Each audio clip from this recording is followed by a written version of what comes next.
In this video, we're going to be going over why water is weird, and this is our part 15 video inside of chemistry, chapter 2.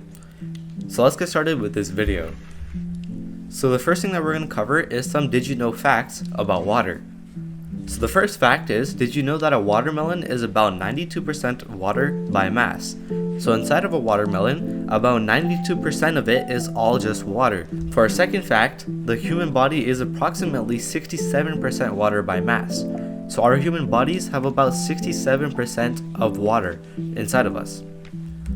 And finally, for our last fact, even food items that are considered dry, such as granola bars, even they still consist about 30% of water. So this just shows that water is everywhere and it's all over the place. So in summary, here are some did you know facts about water to get us started with this video. So moving on, now we're going to talk about the properties of water. So water is described as a common substance which might not seem unusual at first glance. And notably, water is the only substance that actually exists in large quantities in all three states of matter naturally on Earth. So the three different states of matter is liquid, gas, and also solids. So in solids, water can be ice. So you can find ice in the cold regions. You can find ice in lakes. You can find ice cubes. So you can find ice in large quantities. And then for liquids, water is everywhere. So liquid water you can drink, there's lakes, and it's all over the place. And also in gas, water can also be found in large quantities of gas. So in summary, water is the only substance that can be found in large quantities in all three states of matter, which is liquid, solid, and gases. So furthermore, water's properties also differ from other substances with similar molecular mass, such as methane, which is CH4.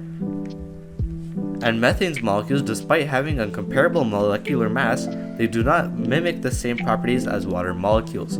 So what we're saying here is, even though methane and water, they both have really similar molecular mass, they're really close, they still have complete different properties. They look nothing the same, and they're not related to each other in any case. So methane is basically in the stomach of a cow when the cow breaks down the food and then produces methane as a byproduct. So that is what methane is. So this in summary just shows water's properties and how it differs from other types of similar substances that have the same molecular mass. So now moving on, we're going to look at this table that compares water with other types of substances that are pretty much the same in terms of mass and other things as well. So here the table highlights the unique characteristics of water compared to other similar molecules, particularly in the state at room temperature and also relatively higher melting and boiling points. So here we can see that the substances that we're covering is water, methane, hydrogen sulfide, and hydrogen selenide. And the formula for all of these are right here. So if we look at the molecular mass for these, you can see that in these type of units, water has 18, methane has 16, hydrogen sulfide has 35, and hydrogen selenide has 81. So in comparison, as we said in the last slide, methane and water are just two away from each other, so they're really close. And then for hydrogen sulfide and hydrogen selenide, you can see that they're a little bit above water. And inside of their state at room temperature, you can see that water is the only one that is a liquid. Everything else is a gas at room temperature. So this shows one property, how water is different compared to everything else. And then for the melting point, you can see that water's melting point is 0, of course. And then but the melting point for methane, hydrogen sulfide, and hydrogen selenide, they're all in the negatives. So for methane, it's 183 minus. For hydrogen sulfide, it's minus 86. And for hydrogen selenide, it's minus 66. And for the boiling point, water is at 100 degrees Celsius. So at 100 degrees Celsius, then that's when it starts to boil. But for methane, it's minus 161. For hydrogen sulfide, it's minus 60.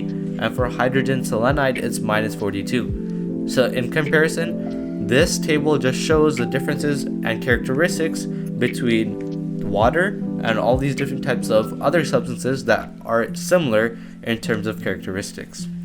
So now moving on, we're going to talk about the properties of water. So the physical properties of water, such as surface tension and also density, are notable when compared to other types of liquids. So furthermore, surface tension is a result on the cohesive forces between liquid molecules, and water has a high surface tension due to the strong hydrogen bonds between its molecules.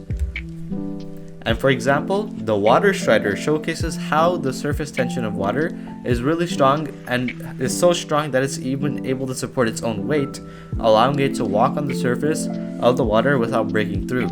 So here on the right we can see that there's a picture. So this surface strider is able to walk on water even without the water molecules breaking. So this shows that how water has such a strong surface tension that it can even support weights of these type of creatures such as water striders. So this is the property of surface tension of water. And moving on, now we're going to talk about density. So density refers to the mass per unit volume of a substance, and water's density is 1 gram per cubic centimeter at 4 degrees Celsius. And this property makes it less dense in its solid form, which is ice, than its liquid form. And this is why ice floats on top of water. So if once it's winter time, you can see on a lake that there's going to be ice on top, but underneath it's still water and fish can still live there, because this is where ice has a less dense and water is more dense, so that's why the ice goes onto the top. And then compared to a substance like olive oil, which has a low density and does not mix with the water, water is denser, so that's why the oil floats on the surface. So the properties of water in terms of density, if it's just normal water, it is pretty dense compared to other types of liquids. And for ice, it is really low dense, so that's why it always floats on the top. So this summarizes the property of density. And to sum up everything in this video, we talked about why water is weird, we talked about water's physical properties, and we also talked about the comparison with other substances. And in our next video, we're going to discuss the molecular view of water and its properties. So thank you so much for watching from Try to Be Useful, and we'll see you in our next chemistry video.